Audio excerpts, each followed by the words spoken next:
Lockdown में corona है सबका रोना, डरने वाली बात नहीं है, सावधानी हमको रखनी है, 1 मीटर की दूरी से ही बात है हम सबको करनी है। बच्चों आओ पढ़ो सभी, कोरोना से डरो नहीं, बच्चों आओ पढ़ो सभी, कोरोना से डरो नहीं, पढ़ना लिखना है सबको, आगे बढ़ना है सबको।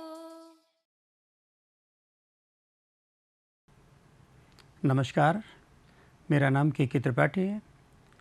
मैं लखनऊ के boys Anglo Bengali inter college में प्रवक्ता भौतिक विज्ञान के पद पर कार्यरत हूँ। बच्चों, आज मैं आप लोगों को यहाँ पर कक्षा 11 में मापन एवं मात्रक अर्थात अध्याय 2 पर चर्चा करूँगा, जिसमें मैं भाग 3, यहाँ पर मैंने 4 भाग लिए थे, तीसरे भाग पर मैं चर्चा करूँगा। चर्चा के बिंदु कुछ इस प्रकार से होंगे। इसके पहले जो मैंने आप लोगों से बात की थी, त्रुटि देखी थी, मापन में त्रुटियां किस प्रकार से होती हैं और उन त्रुटियों का समाधान किस तरह से किया जा सकता है, उन त्रुटियों से बचा कैसे जा सकता है, इस पर चर्चा की थी।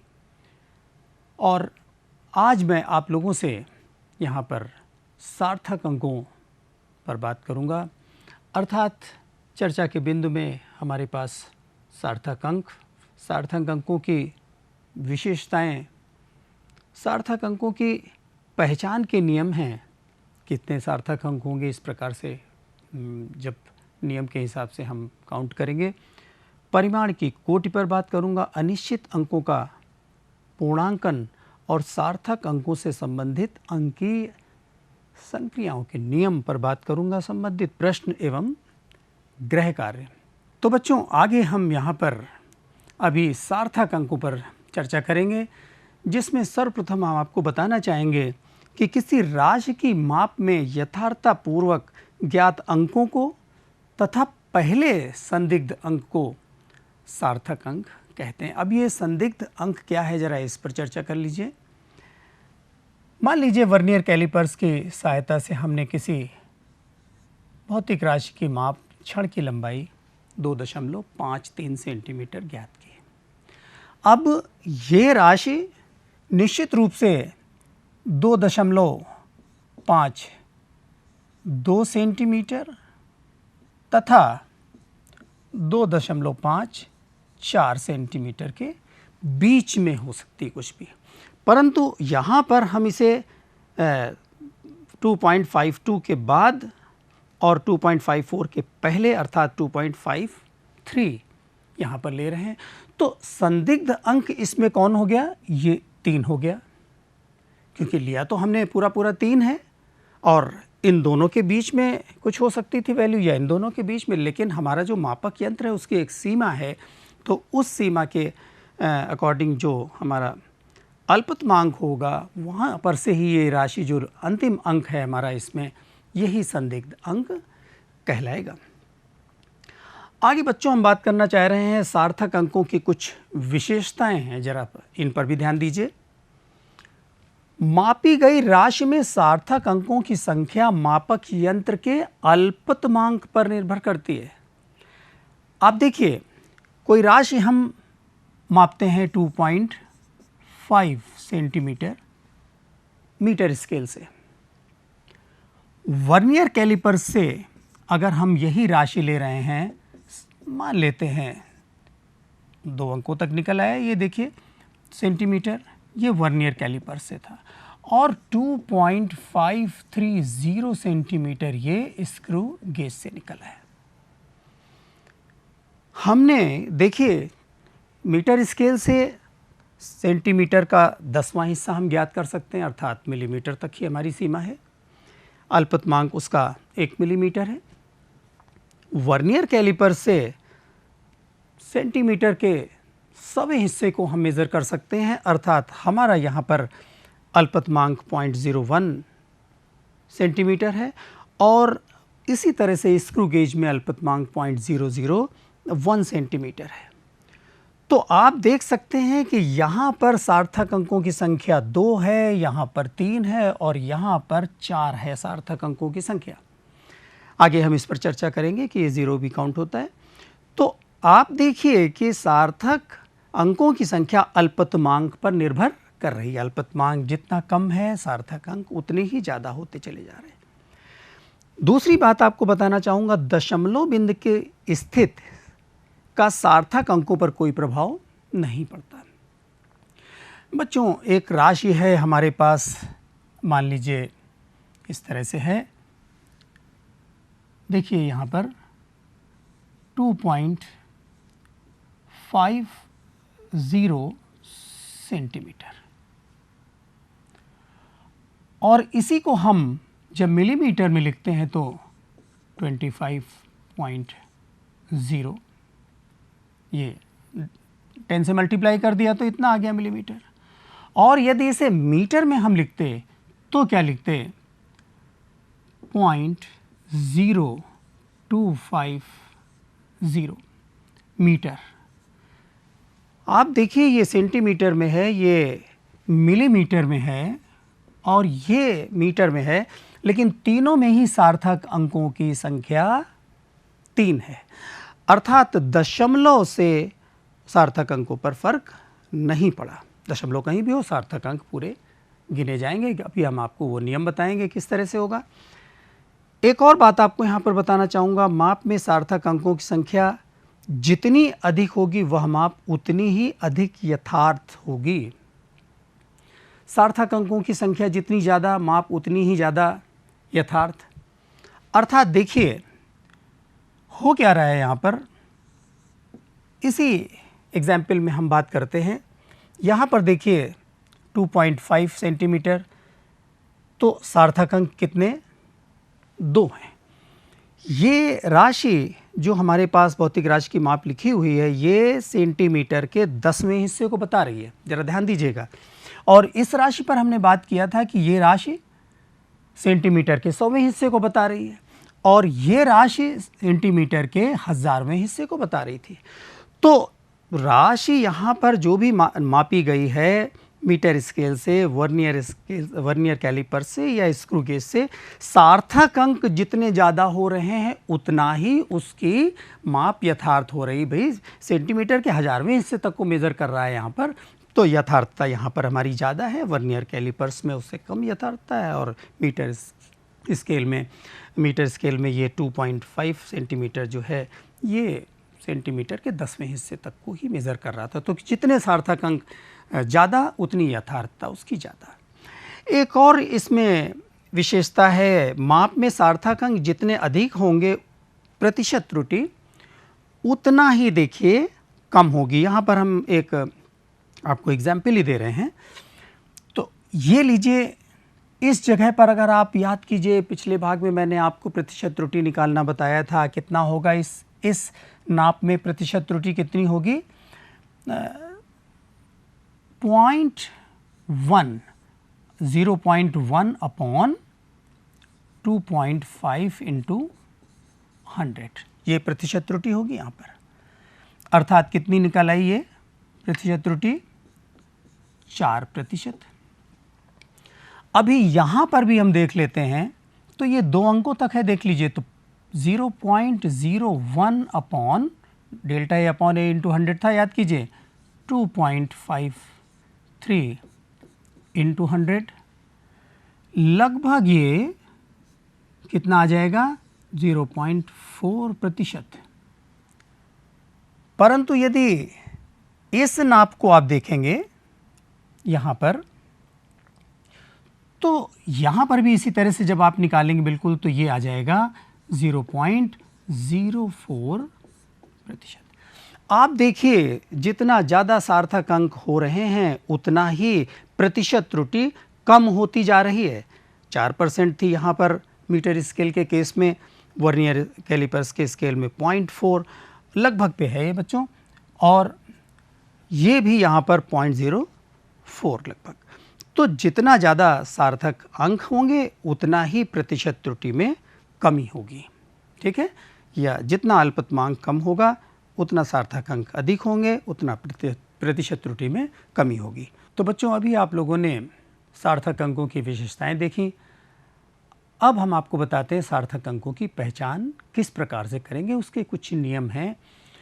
तो देखते हैं, यहाँ पर पहला नियम है, संख्या में विद्यमान प्रत्येक अशून्य अंक सार्थक होता है। अर्थात आपके पास यहाँ पर एक संख्या दी हुई है और इसमें देखिए अशून्य अंक जितने भी हैं ये सभी के सब सार्थक होंगे। अर्थात सार्थक अंकों की संख्या 1 2 3 4 5, ये 5 सार्थक अंकों की संख्या है।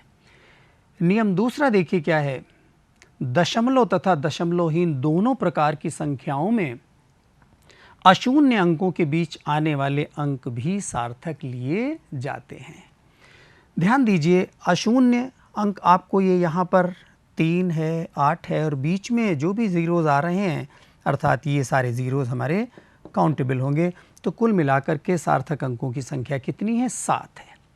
बच्चों, यदि यहीं पर, ये तो बात हुई दशमलवहीन संख्या है, अगर दशमलव की संख्या होती जैसे 10.08, अब इसमें देखिए दशमलव की संख्या, इसमें भी बीच के ज़ीरोज़, ये सारे ज़ीरोज़ काउंट होंगे। अर्थात यहाँ पर सार्थक अंकों की संख्या कितनी है? 4 है। ठीक है, तो ये हमारे पहला और दूसरा नियम हुआ। आगे चलते हैं नियम नंबर 3 पर।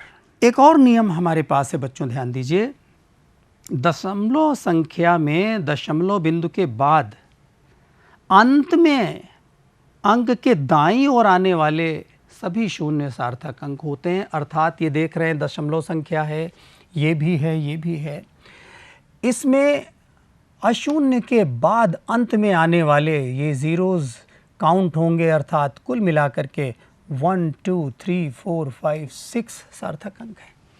यहाँ पर भी आप देख लीजिए, बाद के ज़ीरोज़ लिए जाएंगे लेकिन पहले के ज़ीरोज़, आप ध्यान दीजिए यहाँ पर सबसे पहले देखिए दशमलव संख्या में पहला अशून्य जो भी पूरी संख्या में मिल जाएगा, पहला शून्य, उसके बाईं ओर के ज़ीरोज़ काउंट नहीं होंगे। यहाँ पर पहला शून्य 8 है, बाईं ओर के 2 ज़ीरो और ये भी जो है ये सार्थक अंक नहीं होंगे, लेकिन ये हमारे सार्थक अंक होंगे। बाद के ज़ीरो सार्थक अंक 4 इसमें भी देखिए बाद के शून्य लिए जाएंगे, 4 सार्थक अंक, यहाँ भी 4 सार्थक अंक प्राप्त हो रहे हैं। एक और नियम हमारे पास है, दशमलव वाली संख्या के प्रारंभ में अशून्य अंक से पहले आने वाले शून्य सार्थक अंक नहीं होते। ध्यान दीजिए, अभी मैंने इसमें भी यही बात बताई कि पहले आने वाले शून्य सार्थक नहीं होते, बाद में आने वाले सार्थक होते हैं। तो यहाँ पर भी देख लीजिए, एक उसी से मिलता जुलता बात है कि ये वाले ज़ीरोज़ काउंट नहीं होंगे, क्योंकि अशून्य के पहले ये ज़ीरो भी काउंट नहीं होगा, ये भी नहीं काउंट होगा, ये दोनों भी नहीं काउंट, अर्थात 3 3 3 यहाँ पर सार्थक अंक हैं। और बाद के ज़ीरोज़ अगर होते तो वो भी सार्थक अंक होते, लेकिन पहले वाले ज़ीरोज़, पहले अशून्य के बाईं ओर के ज़ीरोज़ काउंट नहीं होते हैं बच्चों। तो बच्चों, ये अगला नियम भी हम लोग देख लेते हैं। दशमलवहीन संख्या में अशून्य अंक के दाईं ओर अंत में आने वाले शून्य सार्थक नहीं होते। दशमलवहीन अर्थात दशमलव नहीं है संख्या में, देख लीजिए आपके पास यहाँ पर एक संख्या लिखी, तो इस संख्या में बीच के शून्य तो ये काउंट होंगे, लेकिन ये अंत में आने वाले शून्य नहीं लिए जाएंगे। अर्थात यहाँ पर सार्थक अंकों की संख्या कितनी हो गई? 1 2 3 4 5 एंड 6। तो सार्थक अंक इसमें कितने हो गए? 6 हो गए। इसी प्रकार से यदि मान लीजिए कोई और संख्या है, आपको बस ये ध्यान रखना है कि उसमें दाईं ओर के, बिल्कुल दाहिनी तरफ के शून्य सार्थक नहीं होंगे यदि उसमें दशमलव नहीं है। और एक उसमें बारीकी और है, वो भी हम आपको बताने जा रहे हैं कि उसमें मात्रक ना दिया हो। अर्थात मात्रक दिया होता तब फिर बात दूसरी हो जाएगी, वो मैं आपको देखिए इसीलिए यहाँ पर बताने जा रहा हूँ। नियम 5 में यदि दी गई संख्या किसी वास्तविक माप पर आधारित है, अर्थात आप देख रहे हैं कि इस राशि में किलोग्राम यहाँ पर यूनिट लिख दिया गया है, तो जब यूनिट लिख दिया गया है तो ये लास्ट के ज़ीरोज़ काउंट होंगे।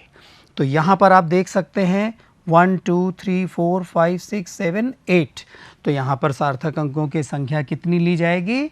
8 ली जाएगी। मैं कह रहा हूँ ध्यान दीजिए, यहाँ पर यूनिट नहीं है, बाद के ज़ीरोज़ नहीं लिए जाएंगे, यहाँ पर यूनिट है, अर्थात ये यहाँ पर वास्तविक माप है, तो इसमें ये ज़ीरोज़ काउंट होंगे। इसी प्रकार से 200 मीटर यदि यहाँ पर कोई नाप ली गई है तो इसमें ये दोनों ज़ीरोज़ जुड़ जाएंगे और अभी यहाँ पर सार्थक अंक 3 हो जाएंगे। यहाँ पर सिर्फ 200 लिखा होता तो यहाँ पर सार्थक अंक सिर्फ 1 ही था, ये ज़ीरोज़ तो नहीं लिए जाएंगे।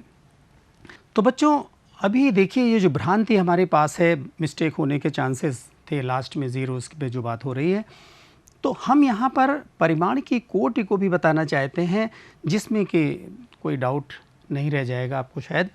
तो मान लीजिए कोई राशि हमने यहाँ पर 4.300 मीटर मेज़र की है और इस राशि को हम यहाँ पर यदि सेंटीमीटर में लिखना चाहें तो कितना लिखेंगे? 430.0 सेंटीमीटर, अर्थात 100 से गुणा कर दिया।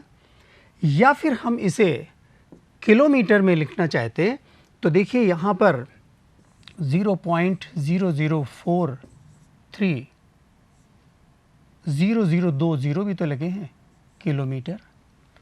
और यदि इसे हम मिलीमीटर में लिखना चाहते हैं तो 4300 मिलीमीटर।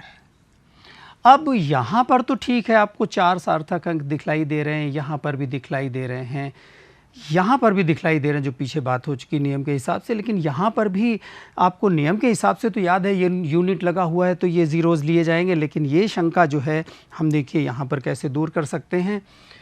इसको देखिए हम यहाँ पर लिख सकते हैं 4.300 इंटू 10 की घात 2 सेंटीमीटर। वैज्ञानिक संकेत में यदि हमें लिखना है तो 10 की घातों के रूप में a इंटू 10 की घात b के रूप में लिखा जाता है, तो ये a इंटू 10 की घात b। यहाँ पर भी देखिए इसको लिखते हैं तो 4.300 इंटू 10 की घात कितने बार? 1 2 3 -3 किलोमीटर। और यहाँ पर इसे अगर लिखते तो 4.300 इंटू 10 की घात 3 मिलीमीटर। आप देख सकते हैं कि यहाँ पर अब स्पष्ट है आपको 4 सार्थक अंक होंगे, यहाँ पर भी 4 हैं और यहाँ पर भी 4 हैं, कोई शक की गुंजाइश नहीं है। तो ये वैज्ञानिक निरूपण का तरीका है। इसमें एक बारीकी हम आपको बताना चाहेंगे कि जहाँ a 1 से लेकर के 10 तक की कोई संख्या हो सकती है, वास्तविक संख्या हो सकती है कोई, और b 10 के ऊपर की घात है, अर्थात ये b देखिए 10 के ऊपर की घात है, a कोई संख्या 1 से 10 तक की हो सकती है। तो यदि a का मान 5 या 5 से छोटा है, 5 के बराबर है या 5 से छोटा है, तो इसे 1 मानेंगे।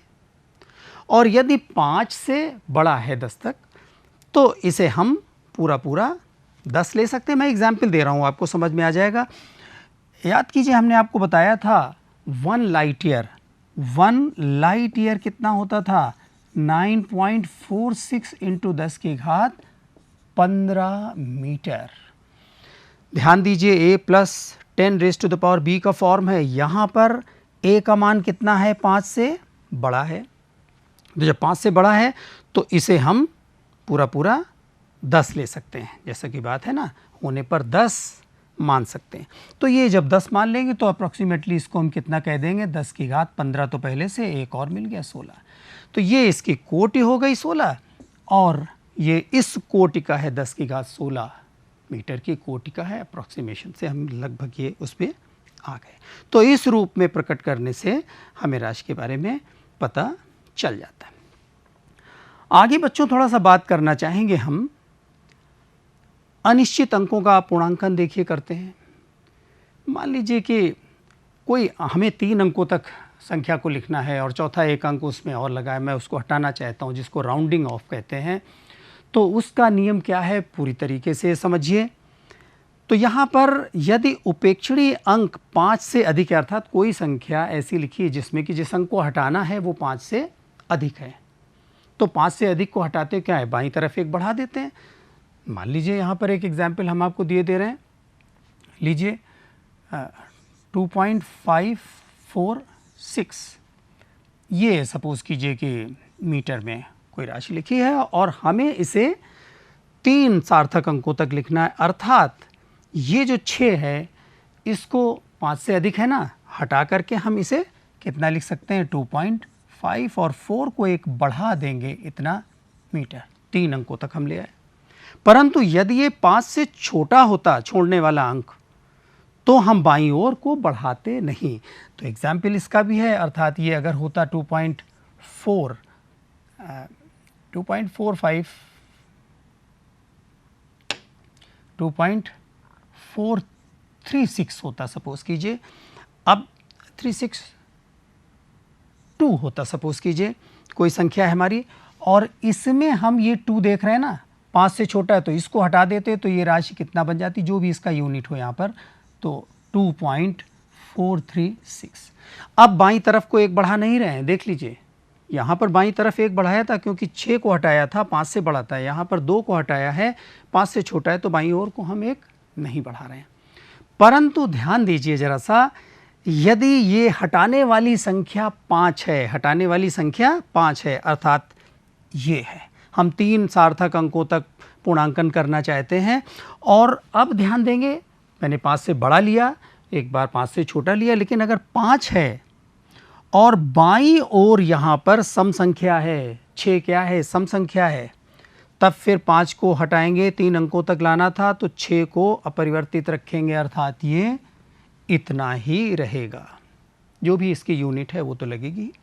और दूसरी ओर एक बात और ध्यान देंगे, यदि 5 को हटाना है और बाईं ओर का अंक विषम संख्या है, अर्थात 3 यहाँ पर दिखलाई दे रहा है, तब इसे 1 बढ़ा दिया जाएगा। तो 5 को हटाएंगे, 3 को 1 बढ़ाएंगे तो ये कितना हो जाएगा 3.44 हो जाएगा। याद रखिएगा 5 है लास्ट संख्या जिसे हटाना है, मान लीजिए 3 अंकों तक लाना था, 4 अंकों में लिखा हो, 5वां ये चौथा अंक हटाना है हमें, तो बाईं ओर सम या विषम पर ध्यान देते हैं। सम है तो अपरिवर्तित रखेंगे, यदि विषम है तो बाईं ओर जब हम राउंड कर रहे हैं तो यहाँ पर 1 बढ़ा देंगे। तो बच्चों अब देखिए सार्थक अंकों से संबंधित अंकीय संक्रियाओं के नियम हम देखेंगे। संख्याओं को हम जोड़ते हैं, घटाते हैं, गुणा और भाग करते हैं, रिज़ल्ट जो प्राप्त होता है उसमें जितने अंकों तक हमें उसे लिखना है उस पर ध्यान देते हैं। सार्थक अंक किस तरह से यहाँ पर देखते हैं, देखिए। तो पहले हम आपको जोड़ने का जो यहाँ पर बात है वो बताना चाहते हैं। तो जोड़ते या घटाते समय अंतिम परिमाण में दशमलव के बाद उतने ही अंक रखने चाहिए जितने दशमलव के बाद सबसे कम अंकों वाली माप में हैं। तो दशमलव के बाद सबसे कम अंक यहाँ पर देखिए 3 संख्याएं हमें साधारण रूप से जोड़नी है, और इसमें दशमलव के बाद 1 अंक है, यहाँ पर 3 अंक हैं, यहाँ पर 2 अंक हैं। तो हमें जो इसका जोड़ प्राप्त हुआ बच्चों, आपके पास कॉपी पेन है, जोड़ करके देखिए इतना प्राप्त हुआ, लेकिन यहाँ पर हमें दशमलव के बाद 1 अंक सबसे कम इस संख्या में था, इसलिए हमें 1 अंक तक लिखना है। तो यहाँ पर राउंड करेंगे, देखिए यहाँ पर राउंड ऑफ करने के लिए 5 है, 5 को हटाते हैं, यहाँ पर बाईं तरफ पे देखिए विषम है, फिर भी ये बढ़ेगा, ठीक है 10 हुआ, और उसके बाईं तरफ अब यहाँ पर 10, ये 5 से बड़ी संख्या हो गई, तो ये यहाँ पर 6 को 7 हो जाए, तो कुल मिला करके ये रिज़ल्ट आपका 1 अंक तक कितना 27.7 सेंटीमीटर मिलेगा। ये तरीका हुआ, पहला नियम हमारा संक्रियाओं पर है, जोड़ने का और घटाने का। तो आगे देखिए गुणा और भाग के लिए भी हमारे पास में नियम है। नियम दूसरा है, इसमें ध्यान दीजिए क्या खास बात है। विभिन्न मापों को गुणा अथवा भाग करने पर प्राप्त गुणनफल अथवा भागफल में केवल उतने ही सार्थक अंक रखने चाहिए जितने की सबसे कम सार्थक अंकों वाली माप में। बच्चों ध्यान दीजिए, यहाँ पर दोनों में फ़र्क समझिए। उसमें दशमलव के बाद सबसे कम अंक जितने थे, और यहाँ पर पूरी संख्या के लिए देखिए कहा गया है सबसे कम सार्थक अंकों वाली संख्या। तो देख लेते हैं यहाँ पर उदाहरण के लिए, कांच के गुटके की लंबाई 10.2 सेंटीमीटर, चौड़ाई इतनी और मोटाई इतनी मापी गई है किसी यंत्र से। इसका आयतन उचित सार्थक अंकों तक ज्ञात कीजिए। तो आयतन का सूत्र लंबाई गुणे चौड़ाई गुणे ऊंचाई आपने लिखा, जिसको मोटाई ही कह रहे हैं यहाँ पर, ऊंचाई को मोटाई यहाँ पर दिया हुआ था कांच के गुटके का। तो इन मापों को आपने रखा और गुणा किया, सेंटीमीटर 3 बार आया, घात 3 लग गया और ये यहाँ पर संख्याओं का गुणनफल इतना आया। परंतु यहाँ पर बच्चों हमें इसे कितना, सबसे कम देखिए कितना, 2 सार्थक अंकों तक थे हम।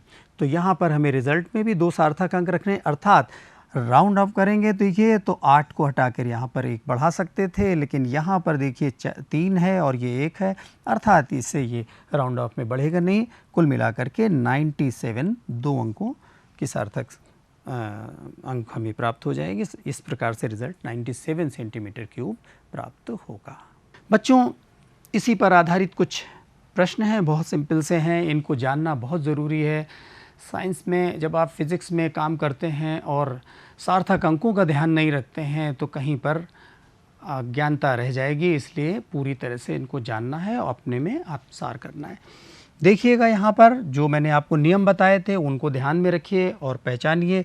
यहाँ पर सार्थक अंकों की संख्या कितनी होगी, 1 सार्थक अंक हमें बताने थे यहाँ पर। तो अशून्य के बाईं ओर, पहले अशून्य के बाईं ओर के ज़ीरोज़ नहीं लिए जाएंगे। यहाँ पर देखिए 10 की घातों के रूप में यहाँ पर 3 सार्थक अंक हैं और यहाँ पर दशमलव के बाद वाले ज़ीरोज़, बिल्कुल बाद वाले ज़ीरोज़ लिए जाएंगे, अर्थात सार्थक अंकों की संख्या 4 है। यहाँ पर भी बाद के लिए जाएंगे, सारी दशमलव का कोई फ़र्क नहीं पड़ता है। तो यहाँ पर भी 4 है सार्थक अंकों की संख्या, यहाँ पर भी देख रहे हैं 4 है, दशमलव कहीं भी लगाओ बताया गया था आपको नियम में, और यहाँ पर भी वही बात है, सार्थक अंकों की संख्या बच्चों 4 है। तो इस तरह से ये सवाल आप यहाँ पर कर रहे हैं। आगे चलते हैं, देखिए इसी से संबंधित कुछ हमने आप लोगों को गृह कार्य दिया हुआ है बच्चों, इस पे ज़रा सा ध्यान दीजिए। गृह कार्य में किसी पट्टी की नापी गई लंबाई आपको दी हुई है सेंटीमीटर में, चौड़ाई भी आपको सेंटीमीटर में दी है, इसका क्षेत्रफल उचित सार्थक अंकों तक ज्ञात करना है। ठीक इसी प्रकार 2 सेंटीमीटर त्रिज्या और 10 सेंटीमीटर ऊंचाई वाले सिलेंडर का पृष्ठीय क्षेत्रफल मिलीमीटर वर्ग में ज्ञात करना है बच्चों। तो यहाँ पर ये जो सेंटीमीटर में दिया है इसको आप समझिए किस तरह से परिवर्तित करेंगे मिलीमीटर के लिए, और जो सूत्र लगाएंगे पृष्ठीय क्षेत्रफल का यहाँ पर, तो पृष्ठीय क्षेत्रफल का सूत्र भी आपको बताया गया है, उसको लगाइए। अब आप उसको लगाने के बाद यहाँ पर रिज़ल्ट निकालते समय ध्यान रखेंगे कि रिज़ल्ट कितना लिखना है। इसी प्रकार से आपको यहाँ पर 3 अंकों तक पूर्णांकन करना है। इन तीनों संख्याओं का 3 अंकों तक पूर्णांकन करना है, ध्यान दीजिएगा। वही जो नियम बताए थे, 5 के बाईं तरफ सम है या विषम है, ज़ीरोज़ हैं तो भी वही बात लगेगी, सम या विषम का ध्यान रखते हैं, और उसके बाद में रिज़ल्ट। और इनमें आपको सार्थक अंक ज्ञात करने हैं, जैसा मैंने प्रश्न भी किया था उसी से बिल्कुल मिलता जुलता है। बच्चों, आगे आपसे कहना चाहूँगा, ये वीडियो आप लोगों को मानव संसाधन विकास मंत्रालय भारत सरकार द्वारा दीक्षा ऐप पर उपलब्ध है। दीक्षा ऐप को आप डाउनलोड कर सकते हैं गूगल प्ले स्टोर अथवा iOS से। और आपको बताएं, इस अध्याय से संबंधित कुछ आपको बातें यहाँ पर हो सकता है कि लग रहा हो कि जाननी है और डिस्कशन करना है, तो वर्चुअल क्लासेस में, ऑनलाइन जो आपके टीचर्स हैं उनसे वर्चुअल क्लासेस में आप बात करके अपनी शंकाओं का समाधान कर सकते हैं। बच्चों, एक और बात बतानी है आपको कि ये वीडियो आपको गूगल ऐप पे भी यहाँ पर देखिए मिल जाएगा, यूट्यूब पे मिल जाएगा, उत्तर प्रदेश माध्यमिक शिक्षा विभाग के यूट्यूब पर मिल जाएगा, जहाँ पर आप इसे बार बार देख सकते हैं। तो बच्चों, इस प्रकार हमने आपको आज सार्थक अंक बताया है। उम्मीद करता हूँ कि आपको समझ में आया होगा। बार बार आप देखिएगा वीडियो को यदि आवश्यकता पड़ती है, लेकिन इसको बैठ के तन्मयता से समझिएगा। आपको आगे मैं अंतिम भाग 4 में बताऊंगा, तो विमाएँ हम आपको बताएंगे भौतिक राशियों की, और उनसे संबंधित कुछ और भी बातें बताएंगे जिनके क्या उपयोग हैं और किस तरह से उस पर चर्चा करेंगे तमाम सी। तो तब तक के लिए यहीं से मैं विदा लेना चाहूँगा। धन्यवाद।